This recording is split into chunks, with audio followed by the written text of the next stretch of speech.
Wait. No, sorry. Wrong Here we person. go. Here. Let me do that again.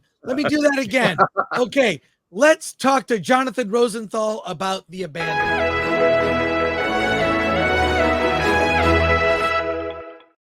It's almost like we know what we're doing sometimes. Hey, Jonathan, thank you for joining us today. Appreciate it. All right. Hey, Chris. Hey, Alan. Thanks for having me on. Thank you. Thank you. Tell us about this movie, The Abandoned. Right into it. It is an indie sci-fi contained thriller, kind of like a Man in the Box type genre, similar to Buried or Locke, that is about a soldier in the 1991 Gulf War conflict who ends up in a room with no doors and no windows. And if I tell any more, give the whole movie away. Now, you're acting in the film. You're also the producer. Is it one of those things where this is the advice I give to every actor?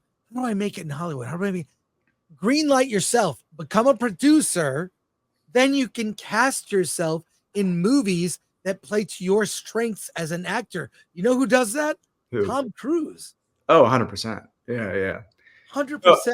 I'm actually only an EP on this film, but I did help with the production in a lot of ways. I mean, it was very much an all hands on deck passion project where we shot it in 15 days. It took a lot out of every single person involved. And it's a testament to the fact that we even ended up with a complete film given the shoot days. So, yeah.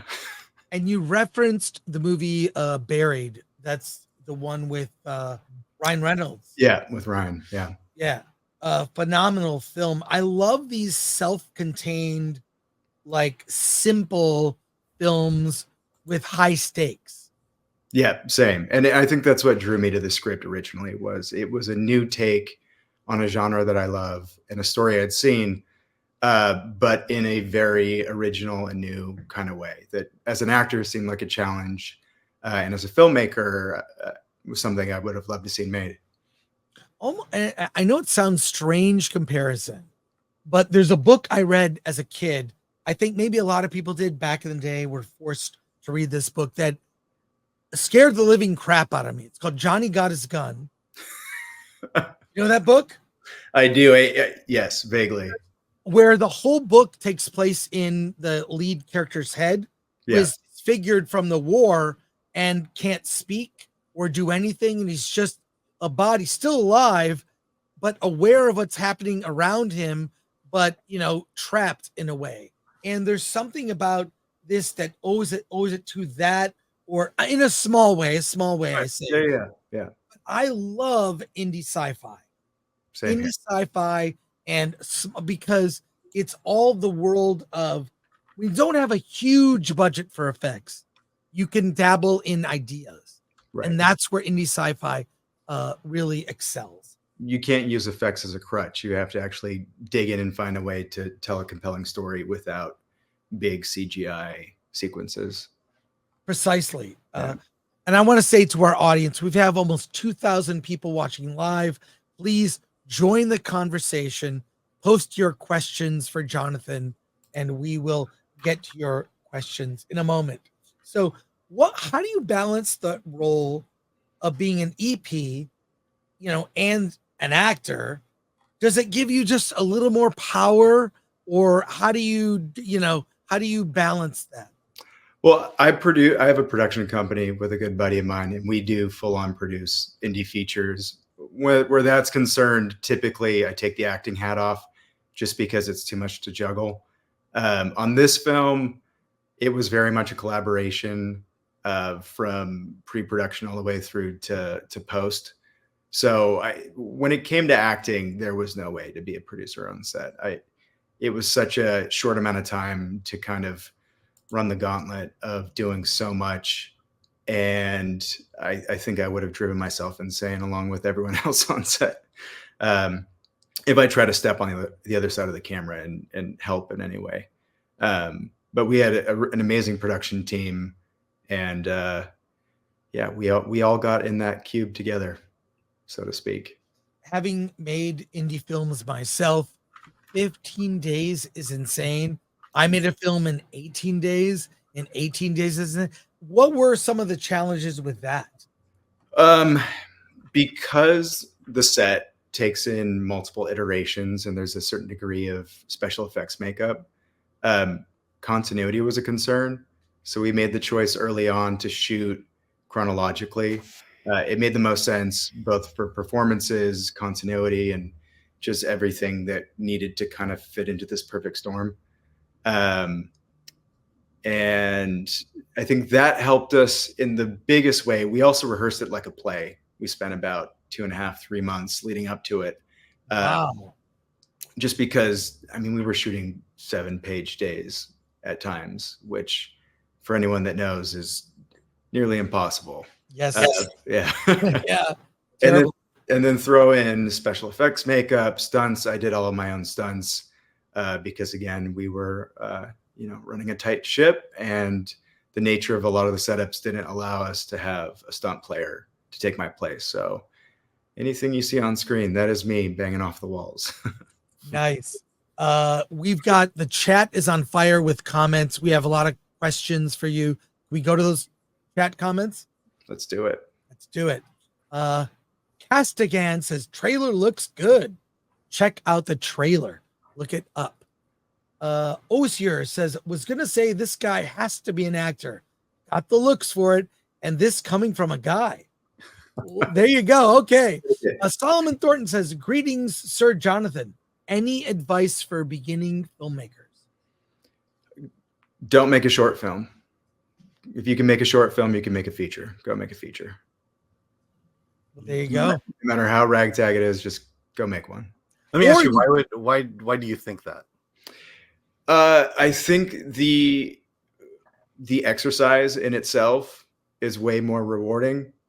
And I think that nowadays, given just the lengths technology has come, if you budgetarily can make a short, you in theory can make a feature, and there's just so much more room for leveling up from that. I think there's so many shorts out in the mix. You're so much less likely to get noticed or elevated from a short than you are if you're the person who pulled off making a feature for 10 grand with their buddies, and it feels polished and complete. And there's a lot of streaming platforms that you yourself can self-distribute to. If you have a QC'd, I think it's 78-minute feature or longer. Yeah, I think also you could do a short that is the first act of your feature. Like a lot of films have done that, like Stranger Than Paradise. Yeah, or Whiplash, where you use it as a proof of concept with having a feature script kind of already built into it. Damien Chazelle. So make the first act of your movie or a piece of the movie, and then raise the rest. 200 Watt Studios for 5. Question for Jonathan: have you seen the film Twister? It was on the Spice Channel and not about weather. Okay, that's a weird question. What? That is a weird question. I have not, and it's nothing against Glenn or the rest of the cast. I'm a purist. I have a Princess Bride shirt on right now. Nice. I have a really hard time with reboots, and eventually I will see it, but it does something to my sense as a cinephile and my youth and childhood that was founded on these great films that were great because of the era of filmmaking they came out of. And yeah, that's it. The nerd far away says, hail, Mr. Rosenthal. First of all, your hair is fabulous. Do you think that when it comes to Hollywood today, it's no longer about talent or hard work? Oh, these are hard questions. To a certain degree, I think that if you look at a lot of the movies that are getting championed, there's been a shift in like acting style, as there is every 10 or 20 years. And I think our new shift in acting style is a little less gritty. It's a little less grounded and true to form. And everything feels just a little hyper commercial. But I think that there's still a lot of really amazing work being put up and put out and done out there. I just think now we're seeing a bigger divide of films that would have once been like gawked at. Another question here from Castigan. The effects look believable from watching the trailer. How difficult was it to do the heat, ice, and levitation effects?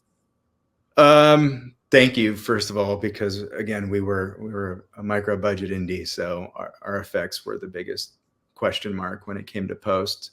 The effects on set practically were not that difficult. It just required me to get bruised up a little bit. After the fact, we were lucky enough to end up with a post house that had just kind of deviated from the big Marvel family. And so they picked us up on a wish and a prayer, and they put together a lot of the really cool effects that you'll see in the film. Wow. 200 Watt Studio is back for 5, says, Jonathan, thank you for answering my question. Good luck on your film. No worries. We have 1,000 people watching on Rumble. And from there, Adela says, what is the biggest challenge of being at the top of the call sheet on every single shooting day? Just being the most hardworking and positive person on set you can be. And then also carrying that pressure of, at the end of the day, if today falls apart, it's probably going to be because of you. And on a shoot where you can't, we couldn't afford to not make a single day. That would have been lights out for the film. So I think working as hard as you can and making sure that the crew sees that you're not cutting any corners or phoning it in any moments, because that kind of becomes just the kumbaya of everything going on. How big was your crew on set? At any given time, we had about 40 people in our crew, which fluctuated. We did stunts for 3 days right in the middle of the shoot and tacked on another 10.